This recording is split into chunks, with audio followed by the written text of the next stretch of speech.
à long terme. Donc, c'est ce qu'il nous faisait manger. Il n'était pas du pain normal, il avait du pain comme ça, du pain azim. Donc, il dit effectivement, ce pain-là, on l'a mangé pas seulement quand on est sorti d'Égypte, mais même en Égypte. C'est comme on était tout le temps stressé là-bas. On était tout le temps en train de servir les Égyptiens comme des esclaves.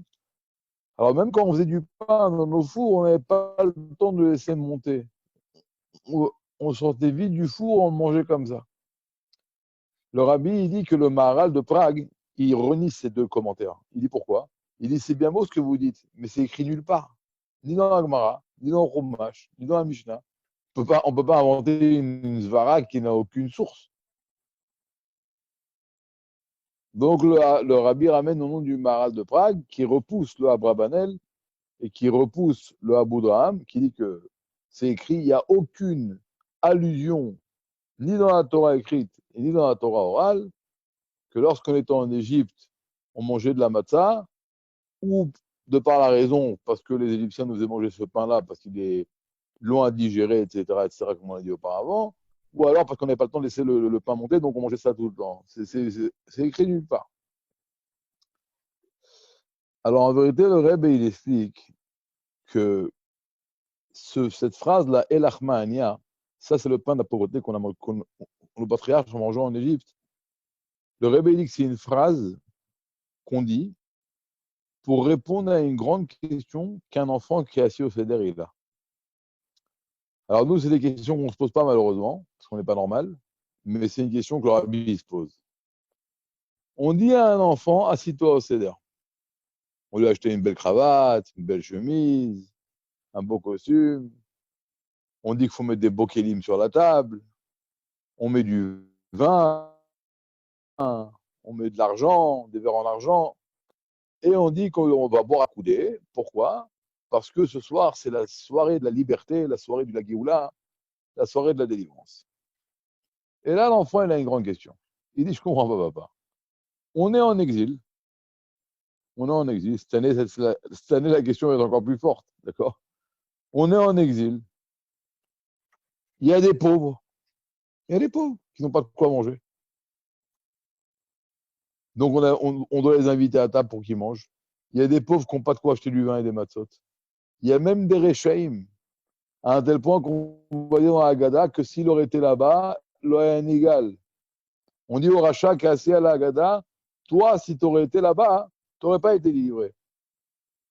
Donc, l'enfant, il dit plus que cela.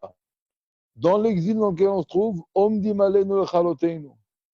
De que chaque génération, il y a des Saddam Hussein, il y a des Hamasnikim, il y a des Hezbollah qui veulent nous faire du mal. Et Dieu, il est constamment en train de nous sauver de leurs mains, sinon on serait déjà anéantis depuis longtemps. Alors, je t'en supplie, Abba, c'est quoi ce bluff-là? C'est quoi ce bluff qu'on est en train de faire? On est en train de faire quoi, une pièce de théâtre? On s'assoit à couder, et puis on fait soi-disant chéroute. Quel chéroute? On est en galoute, il y a des terraras, il y a des problèmes, il y a la galère. Encore plus cette année, Dieu préserve si ma chère, il ne vient pas, cette histoire de Corona, tout ça. Alors l'enfant, il a une question. Pourquoi on me demande de faire ce soir plein de choses qui vont allusionner qu'on est libre, alors qu'a priori, on n'est pas libre du tout. On est en plein exil. Et le Rebbe, il dit que cette question-là, il faut lui répondre à l'enfant. Parce que si on ne lui répond pas, il ne pourra pas faire le Seder. Pourquoi? Parce qu'il va sentir qu'on est en train de faire un truc qui n'est pas vrai. Un truc qui est une pièce montée. On est en train de faire le chéroute alors qu'on n'est pas en chéroute. Et l'enfant, il n'a pas envie de faire un truc, il n'a pas envie de faire un photomontage. Enfin, il a envie de faire une chose qui est véridique. Alors, pour répondre à cette question à l'enfant, on lui dit, voilà, ça c'est le pain de la pauvreté que nos patriarches ont mangé en Égypte. Alors, qu'est-ce qu'on a posé comme question? On ne l'a pas mangé en Égypte, c'est pas, on l'a mangé à la sortie de l'Égypte. Alors, le rabbi répond une phrase extraordinaire.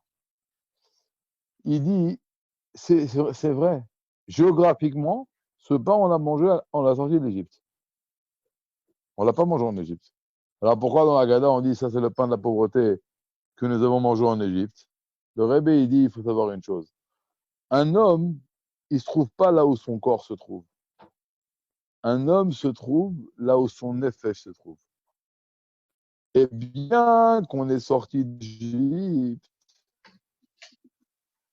et bien qu'on a mangé cette matzah, le pain de la pauvreté, en dehors de l'Égypte, il faut savoir une chose. Dans notre tête, on était encore en Égypte. Et c'est pour ça que c'est écrit, voilà le pain de la pauvreté que nos patriarches ont mangé en Égypte. Ils l'ont mangé en dehors de l'Égypte, mais dans leur tête, ils étaient encore en Égypte. Et là, quand tu vas comprendre ça, tu as tout compris. Pourquoi? C'est ce qui explique pourquoi on est encore en galoute. C'est ce qui explique pourquoi on est encore en galoute. Pourquoi? Parce que quand on est sorti, on n'est pas sorti. Regardez. Dans la Haggadah, qu'est-ce qu'on va dire après? On va dire Ilou, lo otzianu akadosh baruch hu mitzrayim. Si Dieu ne nous aurait pas sortis d'Égypte, Anu, ubaneinu, ubne baneinu, nous, nos enfants et nos petits-enfants, meshubadim ainu bemisraim. On aurait encore esclavage, en esclave à l'Égypte. Et là, le Rabbi pose une question. Il dit comment on est descendu en Égypte? Dieu, il a fait une alliance avec Abraham. Et là-bas, il lui a dit Ger iye zaracha pe'eretz lo lahem. Là-bas, il a décrété qu'on va aller en Égypte. Donner un chiffre. Ve'avdu ve'inu otam arba mot shana. Alors Dieu, il a fait le miracle, il a compté Attends, non, excuse-moi, Sarah, c'est un truc de... C'est-à-dire que le maximum qu'on aurait dû rester... Regarde, les premières interpellations pour non-respect des restrictions... C'est quoi ce bruit-là, là? C'est quoi ce bruit-là? Le Rebbe, il dit que dans l'alliance que Hachem il a fait avec Abraham Avinu, il a dit que le maximum qu'on peut être en Égypte, c'est 400 ans. Donc, quoi qu'il arrive, on serait sorti à la fin. On serait pas resté éternellement. Alors, pourquoi on dit que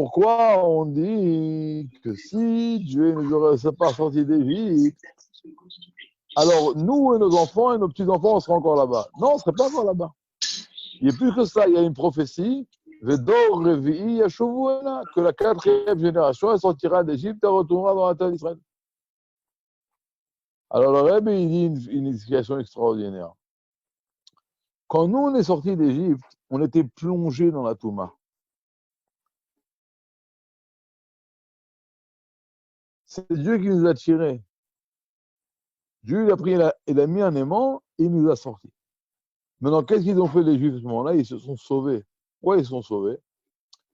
D'accord? Comme c'est écrit dans le Tanya, c'est écrit que le peuple s'est sauvé. Et alors, moi, quand il pose une question, pourquoi tu te sauves? Paro, il a été esquinté par les Dimakot. C'est fini, il sort, va-t'en. Pourquoi tu te sauves? Le Rebbe, il explique, le Admo il explique qu'ils ne sont pas sauvés de Paro. Et là, je vais vous donner un exemple. C'est comme si un homme, maintenant, tout d'un coup, il va faire une faute très grave. Il est en train de faire un truc qu'il ne faut pas faire. Et puis, au dernier moment, il a un éclair. Il dit non, il ne faut pas que je le fasse, ce truc-là. S'il ne va pas se prendre tout de suite et se sauver, vite se sauver, il va le faire. Et c'est ça qu'ils ont eu les Juifs à ce moment-là. Il y a eu un aimant qui est venu d'en haut, qui les a sortis d'Égypte. Et ils ont dit, cet aimant-là qui est en train de nous sortir, on ne sait pas combien de temps il va tenir. Ils ne savent pas combien il marche. Ça va durer une demi-heure, une heure.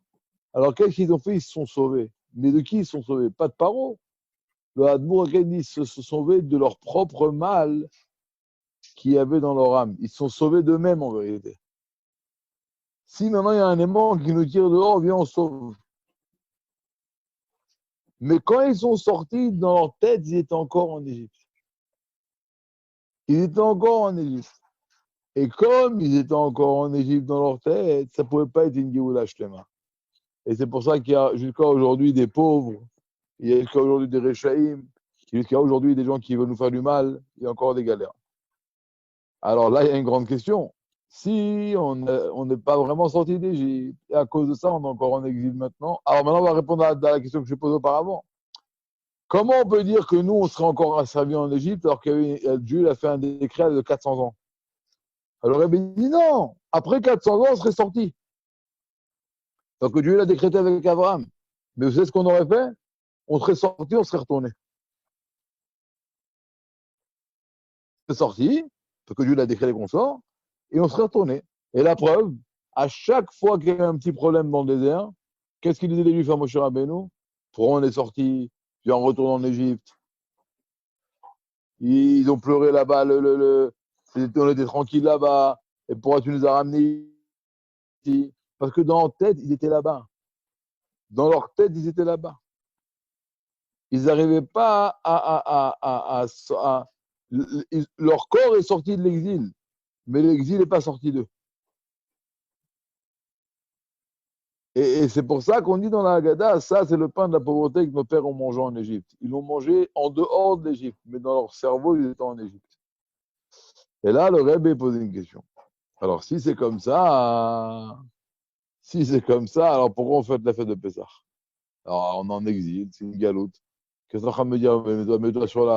Mets-toi sur le côté gauche, et un sentiment de chérout. Alors, c'est du bluff tout ça. On n'est pas vraiment sorti d'Égypte. Et il faut savoir une chose. Pourquoi on dit que si on n'était pas sorti d'Égypte, on serait encore là-bas?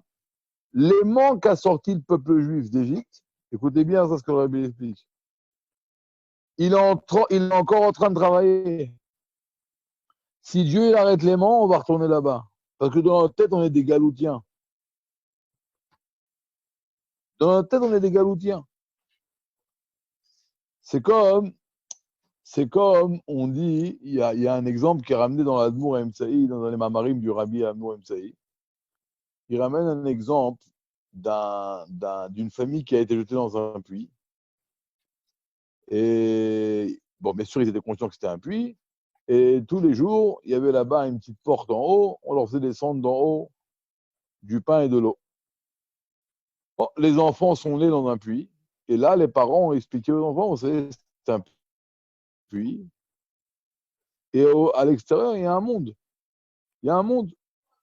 Et là, il leur montrait tous les jours, ouais, ce petit trou là par lequel le pain passe. Voilà, ça, c'est la porte par laquelle on peut sortir dans le monde extérieur. Après, il y a une deuxième génération qui est née là-bas. Bon, ils ont commencé à élargir le puits et le mettre en condition pour vivre à plusieurs. La deuxième génération est écrite dans l'exemple de Mour Msaï. Ils ont commencé à avoir ils ont eu du mal à croire que c'était un puits. Non, peut-être c'est ça le monde. Ah, ils voyaient tous les jours du pain descendre d'en haut par la porte du puits, du pain et de l'eau. Ils ont dit, bon, ben, peut-être c'est tout simplement un phénomène naturel. Et la troisième génération a eu encore beaucoup plus de mal. Et eux, ils étaient persuadés que le puits, ça, c'est le monde. Et les parents, ils racontent des histoires. Enfin, et il n'y avait même plus de parents, quoi. C'était une anecdote. On disait, bon, c'est un puits. Ils n'y croyaient plus. Et tout d'un coup, un jour, il y a quelqu'un qui est descendu d'en haut. Le roi, il a envoyé quelqu'un pour leur faire savoir qu'ils vont être libérés. Alors là, quand ils ont vu quelqu'un descendre d'en haut, ils ont dit, tu viens d'où? Il dit, je viens de là-haut. Il y a un monde là-haut. Il y a un monde là-haut. Et là, comme lui, il venait de là-bas, alors il l'a dit avec une tellement grande certitude qu'ils se sont convaincus c'était vrai. Et là, ils ont commencé effectivement à croire que le puits, c'est un puits, et qu'en vérité, en haut, il y a un monde, il y a un grand monde. Alors, le problème, quand on est sorti d'Égypte, on n'est pas sorti du puits. On n'arrivait pas dans notre tête à comprendre que, ça y est, on est. Et le Maharal de Prague, il dit une chose extraordinaire. Le Maharal de Prague, il a un livre qui s'appelle Gvurot Hashem. Et là-bas, il explique toute la Haggadah de façon philosophique, bien sûr, une philosophie juive. Et il dit une phrase qui est très, très, très importante. Et qu'il faut retenir parce qu'elle a, en vérité, elle a des hashlachot sur plein de choses dans la vie de tous les jours. Il dit que le jour où on est sorti d'Égypte, on est devenu des bnei chorim be'etzem. On est devenu des hommes libres dans notre essence. Regardez, je vais vous donner un exemple. Je ne sais pas si vraiment ce que je veux dire c'est vrai, mais je crois que c'est vrai. On sait quand on prend par exemple l'avion, tout le monde sait qu'à El Al, les juifs, il a du mal à servir. Ils vont être un petit peu audacieux, ils vont être un petit peu Alors que quand on prend un truc, on va en Ukraine ou en Turquie ou n'importe où, les goïms, ils sont à ton service, ils sont en train de... Et tu dis, mais attends, les goïms me servent mieux que les juifs. Ben, la raison, elle est tout simple. Pourquoi un juif, il a tendance à être patron et pas employé? Parce qu'un juif, il est ben chorin be'etzem. Il ne peut pas supporter quand il donne des ordres. C'est une trouna. Et cette trouna-là, c'est un truc qu'on a reçu lorsqu'on est sorti d'Égypte. On est devenu bnei chorin be'etzem. C'est pour ça que même dans la psychologie juive, on dit que c'est pas bien de tout décider pour un enfant. Pourquoi? Parce qu'un enfant, il a besoin de ressentir qu'il est ben chorin be'etzem. C'est-à-dire qu'il a sa propre liberté. Et si on ne va pas lui ouvrir la fenêtre pour temps en temps lui laisser décider tout seul, parce qu'il est libre, il va la chercher tout seul, cette liberté. Dans d'autres domaines, il va se prouver que c'est pas possible qu'on va à chaque fois me dire quoi faire. On va me dire comment m'habiller, comment parler. Ça, non, c'est pas possible. J'ai aussi ma liberté d'expression. Donc, si on ne veut pas laisser, par exemple, un enfant à un certain âge, bon, choisis-toi tes chemises le matin. Choisis-toi, bien sûr, on va lui donner un kivoun, mais on va laisser par exemple choisir. Alors, il va ressentir qu'on est en train de l'oppresser et qu'on l'empêche de mettre en pratique, d'exprimer le fait qu'il est libre, be'etzem. Un juif, il est ben chorim be'etzem. C'est pour ça qu'il a du mal à servir. C'est pour ça qu'il a du mal à recevoir des ordres. Alors, bien sûr, il faut canaliser ça dans le bien. Ben chorim be'etzem. Alors, mais au début de la sortie d'Égypte, on a eu du mal les Juifs, ils ont eu du mal à vivre ce phénomène-là. Et dans leur tête, ils étaient encore en Égypte. Et donc, alors la question qu'elle est, c'est si c'est comme ça, alors pourquoi on fait le seder? Alors là, on dit à l'enfant, mais quand même on fait le seder. Pourquoi? Parce que bien bien que cette année-là, on est encore ici, les Shana Abba, si Dieu veut, on sera en Béharat d'Israël, on sera en Terre Sainte. Et bien qu'Achata Avdin, et bien qu'on a encore des esclaves, les Shana Abba, si Dieu veut, l'année prochaine, Bnei Chorim. Et ça, le Rebbe, il explique que donc, quand on commence à céder, on dit deux choses à l'enfant. On dit que sache que la Géoula, elle n'était pas une Géoula Shtema. Et pourquoi? Parce que les Juifs ne sont pas sortis d'Égypte. Ils sont sortis géographiquement, mais dans leur tête, ils sont restés là-bas. Et donc, c'est pour ça que tu vois autour de toi des Réchaïm, et c'est pour ça que tu vois autour de toi des pauvres. Et en vérité, pourquoi donc cette phrase-là vient dans le Maguide? Parce que tu ne peux pas commencer le Maguide sans expliquer ça à l'enfant. Tu ne peux pas commencer à lui raconter la sortie d'Égypte sans lui répondre à cette question-là. Sinon, il ne va rien dire. Il va dire, attends, mon père, il est en train de faire du bluff, là. On est en galoute, pas à sortir de la maison. Il me dit qu'on est les Bnei Chorin. On n'est pas les Bnei Chorin. Alors on lui dit, non, on n'est pas vraiment Zeloi ta Geoula Shlema, mais Bezrat Hashem. Alors pourquoi on fait la fête du Seder? Parce qu'on a une certitude que l'année prochaine, on sera, si Dieu veut, 8 en Terre Sainte et 8 à la Geoula Shlema. Ça, c'est un des mots que le Rebbe il a. Après, le Rebbe il dit une autre, par exemple, il y a une sikha où le Rebbe il explique, on va expliquer un mot très fort du Rebbe. Il dit que la fête de Pessah, elle a 3 noms. Le premier nom, tel qu'il est ramené dans les sages, dans la Tfila, c'est Chak Cheroteinu, la fête de notre liberté. Mais ce n'est pas le premier. D'abord, elle s'appelle Chag HaMatzot dans la Torah. Chag HaMatzot. Après, dans la Mishnah, elle est appelée Chag HaPesach. Et dans la Tfila, on appelle ça Chag Cheroteinu, la fête de notre liberté.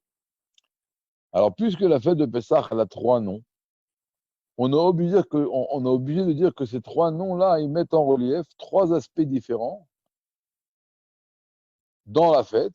Et puisque tout le but, c'est de servir Dieu, on est obligé de dire que ces 3 aspects différents-là, ces 3 étapes, comment un juif sert Dieu. Alors, la sikha, elle est très longue, on va dire la nekuda. Quand on prend un juif, et on lui dit, regarde, il faut être religieux. D'accord? Un juif, un enfant qui fait sa bar mitzvah. Alors il demande c'est quoi être juif? Bon, il dit voilà, on lui met le Shulchan Aruch sur la table. Et alors quand il ouvre le Shulchan Aruch, qu'est-ce qu'il voit? Il y a écrit comment je dois aller dormir. Il y a écrit comment je dois me réveiller. Il y a écrit sur quel côté je dois dormir, sur quel côté je dois me réveiller. Il y a écrit comment je dois me doucher. Il y a écrit comment je dois me chausser, comment je dois m'habiller, comment je dois manger. Alors, qu'est-ce que l'enfant il dit? Il dit attends, c'est une purge. C'est-à-dire que Dieu ne laisse pas respirer. Dans chaque chose, il se mêle comment je dois le faire, comment je dois chausser mes chaussures, comment je dois me doucher, comment je dois manger, comment je dois parler. Et là, il sent a priori être juif, a priori, c'est quoi? Eh bien, en réalité, c'est une multitude de limites. Si on me limite, on me limite, on me limite, on me laisse pas vivre. Tu m'as dit que j'étais un Ben Chorin. D'accord? Alors là, on va expliquer la question. Plus que cela. D'un côté, lorsqu'on est sorti d'Égypte, qu'est-ce que Dieu a dit à Moshe? Il a dit, lorsque tu vas sortir ce peuple-là de l'Égypte, Tavdun et Elohim à la Harazé. Tu vas les amener au Har Sinaï, et là-bas, ils vont devenir des Avadim. Tavdun. Donc, c'est quoi la Torah? C'est Avdout. On vient de Avadim de Dieu. D'un autre côté, qu'est-ce qu'il y a écrit? En lecha ben chorin, tu n'as pas d'homme libre, et la mishosek Torah. C'est qui l'homme libre? Celui qui étudie la Torah. Alors, d'un côté, tu me dis c'est quoi la Torah? C'est être esclave. Et d'un côté, tu me dis que la Torah, c'est être libre. Alors, choisis.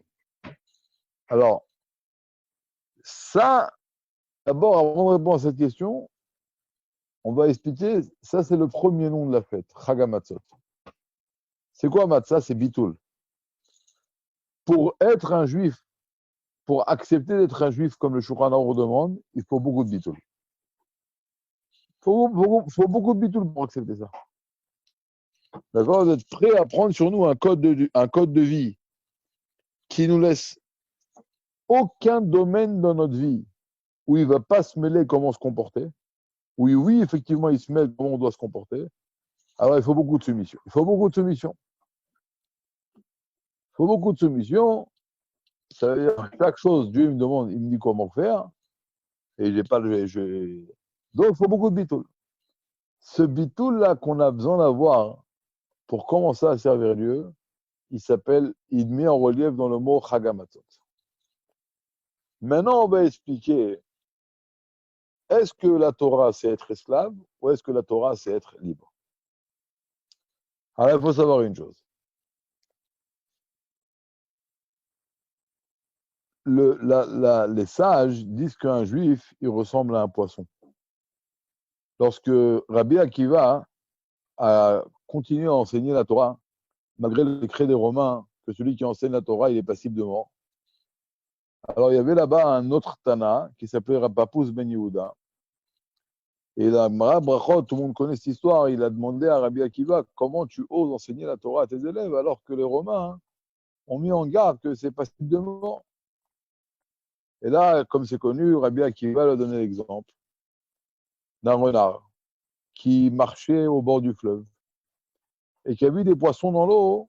Et il s'est tourné vers les poissons, bien sûr c'est une métaphore, et il a dit aux poissons, pourquoi vous avez peur? De quoi avez-vous peur? Et là, ils lui ont dit, on a peur que les pêcheurs vont venir avec leurs filets et vous nous montez de la mer en haut. Et là, il leur a dit, écoutez, au lieu d'avoir peur, montez sur la rive et moi, je vais vous garder. On va vivre ensemble, je vais vous protéger. Et là, les poissons lui ont dit, écoute, jusqu'à maintenant, on avait entendu que le renard, c'est le plus rusé de tous les animaux. Le plus intelligent, le plus rusé. Mais d'après la proposition que tu es en train de nous faire, il s'avère que tu n'es pas rusé du tout. il s'avère que tu es tipèche, un idiot. Pourquoi? Si dans l'eau qui est notre vie, l'endroit dans lequel on vit, on est en danger, alors a fortiori, si on sort de l'eau, on sort de l'endroit de notre vie, c'est une évidence qu'on sera en danger. Quand Rabbi Akiva il a fini cet exemple, il a dit à Papous Ben Yehuda, sur la Torah, il est écrit qui aime chayenu ve'orech yamenu, que la Torah, c'est notre vie. Si en étudiant la Torah qui est notre vie, on est en danger, alors a fortiori, si on arrête de l'étudier, c'est sûr qu'on va être en danger. Donc lorsque tu me dis arrête d'enseigner la Torah parce que les Romains ont décrété que celui qui enseigne, il sera passible de mort, c'est comme si tu dis à un poisson, sors de l'eau, je te tue. Ben c'est pareil. Alors je meurs, c'est pareil. Je ne peux pas étudier la Torah, c'est ma vie. Oh, comme par exemple une fois, le rabbi a écrit à quelqu'un que lorsqu'un juif ne vit pas tel que la Torah demande de vivre à un juif, il ne va pas se comporter de façon quotidienne dans sa vie, comme un juif alpi Torah. Alors le rabbi il dit que ça ressemble à un poisson qui saute de la mer à la Yabasha, donc sur la rive, que même le peu de temps qui lui restera à vivre, ce sera une vie de pirkous ou pirpour. C'est comme le poisson qui se débat parce qu'il sait qu'il va mourir. Ça veut dire quoi? Comme le rabbi dit dans une autre lettre, qu'un homme, pour vivre joyeux, il faut qu'il ait ce qu'on appelle il faut qu'il vive en harmonie avec son être profond. Et lorsqu'un homme ne vit pas en harmonie avec son être profond, ça crée chez lui, le rabbi dit, un déséquilibre mental. Et le déséquilibre mental va entraîner automatiquement une sorte de dépression ou de sentiment d'amertume, un sentiment de panique, un sentiment de « il me manque quelque chose dans ma vie ». D'accord? Et le rabbi explique comme ça. L'être profond d'un juif, c'est Torah ou mitzvot. Lorsqu'un juif ne va pas vivre comme ça, il ne va pas s'en rendre compte, mais il va créer chez lui un déséquilibre mental. Et ça va automatiquement entraîner une sorte de vacuum, de sensation de il manque quelque chose. Ça peut entraîner de la tristesse, de l'amertume. Je me lève le matin, je ne sais pas pourquoi, je ne suis pas heureux. C'est-à-dire que ça va entraîner un manque d'épanouissement. Alors ça veut dire quoi? Est-ce que la Torah, c'est être esclave ou est-ce que la Torah, c'est être libre? En vérité, la réponse, elle est dans les deux mots. En devenant esclave de la Torah, c'est là que je vais être libre. C'est là que je vais trouver vraie liberté. Parce que en m'asservissant à la Torah, à la volonté d'Hachem, je vais en vérité m'attacher avec ma véritable entité profonde. Je vais être comme un poisson qui va rentrer dans l'eau. Et c'est là que je vais me sentir bien.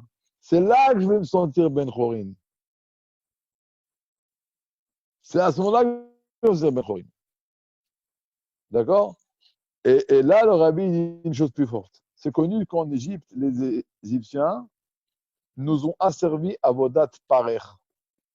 Alors, je ne sais pas comment on traduit Avodat Parer, mais ça veut dire la question, tout le monde connaît ce que les sages disent, qu'on a pris les hommes, donné les tâches qu'on donne aux femmes de façon générale, et on a pris les femmes, on leur donne les tâches qu'on donne aux hommes. Alors, tout le monde connaît la question. Quand on demande à une femme de faire les tâches d'un homme, c'est difficile. Mais un homme, bon, c'est en kikinant de repasser ou de faire la vaisselle, ou de faire la vaisselle, ou de faire la lessive, mais c'est pas fatigant physiquement comme construire un immeuble. Alors pourquoi le fait qu'on ait donné aux femmes, aux hommes, les tâches des femmes, ça peut aussi avodat pareil. Et le rabbi, il explique, comme c'est connu, que ça n'a aucun rapport avec la tâche physique, l'effort physique. C'est à partir du moment où on demande à un homme de faire une chose qui est contre sa nature, ça devient pour lui avodat pareil. Et ce n'est pas la nature d'un homme de faire les tâches des femmes. Et vice-versa. Et le rabbi, il explique pareil. Tu veux être, comme ça le rabbi dans la Sikha, il dit, tu veux être frai, mbaya. Tu peux être frai, mbaya. Sois frai. C'est quoi frai? C'est-à-dire libre.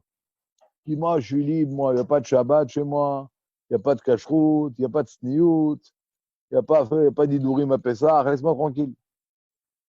Prends pas la tête, moi, je suis libre, je fais ce que je veux. Le rêve, c'est quoi être libre? Tu décides de vivre pas comme un juif, il doit vivre. Et qu'est-ce qui se passe à ce moment-là? Tu ressens, en vérité, tu es comme un poisson qui sort de l'eau. Ça veut dire que tu décides de vivre un mode de vie qui est contraire à la nature d'un juif. Parce que la nature d'un juif, c'est servir Dieu. Et à partir du moment où tu vas choisir de vivre une vie et d'employer un mode de vie qui est contraire au mode de juif qu'un juif doit employer, alors automatiquement, tu vas être un homme qui fait des choses qui sont contraires à sa nature. Tu vas vivre contre ta propre nature. Et donc, tu vas automatiquement ressentir une seule chose, avodat parer. Tu vas sentir toute ta vie que tu es en train de faire une chose, mais tu galères. Tu n'as pas d'épanouissement. Tu vas sentir un vacuum. Tu ne vas pas te sentir bien. Tu vas kiffer au début que ton âme animale avait kiffé. Comme le Rabbi Rayat, il dit, pourquoi on dit un homme ne meurt quitte ce monde et il n'a pas rempli la moitié de ses tava. Le Rabbi dit comme ça. S'il était un goy, alors un goy, il a une âme animale. Un âme animale, tu lui donnes un bon restaurant, un bon film, un petit tour au canyon, il est content. C'est un goy, quand il a fait ça, il rentre chez lui, il est mabsout, il est meroutsé, il sent il s'est rempli, parce qu'effectivement, c'est ça qui le remplit. Un juif, il y a un problème. À part son âme animale, il a une âme divine. Donc, tu vas au restaurant, tu vas voir un bon film, tu vas te faire une pastèque à la plage, tu vas t'acheter des belles chaussures. Ça, c'est bien tout ça. Mais ça rend joyeux l'âme animale, pas l'âme divine. Donc, on a une partie à l'intérieur de nous, on a une partie à l'intérieur de nous qu'on néglige. Si on ne va pas un petit peu étudier la Torah. Donc, qu'est-ce qui va se passer, notre Neshama? Elle va écrire au secours. Elle va dire Atzilou, donne-moi un peu de Torah. Nous, on va ressentir à l'intérieur de nous un manque. Mais on ne va pas être conscient que ce manque-là, c'est un cri de l'âme. Tu es en train de crier, oh, tu es en train de gaffer ton âme animale.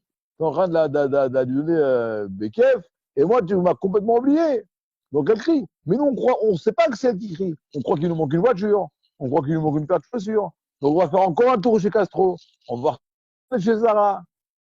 Mais après, on va voir comment on va kiffer et ça nous manque, ça nous manque, ça nous manque. Et donc, on va toujours avoir le sentiment qu'il nous manque des ta'avot. Tu ne pourras jamais satisfaire tous tes ta'avot. Pourquoi? Si tu es goy, oui. Mais comme tu es juif, si tu vas négliger ton âme animale, tu vas tout le temps ressentir un manque. Et la seule façon d'avoir un vrai épanouissement pour un poisson, c'est de rentrer dans l'eau. Et ça, le Rebbe, il explique, c'est le deuxième nom de la fête. C'est la fête de la liberté.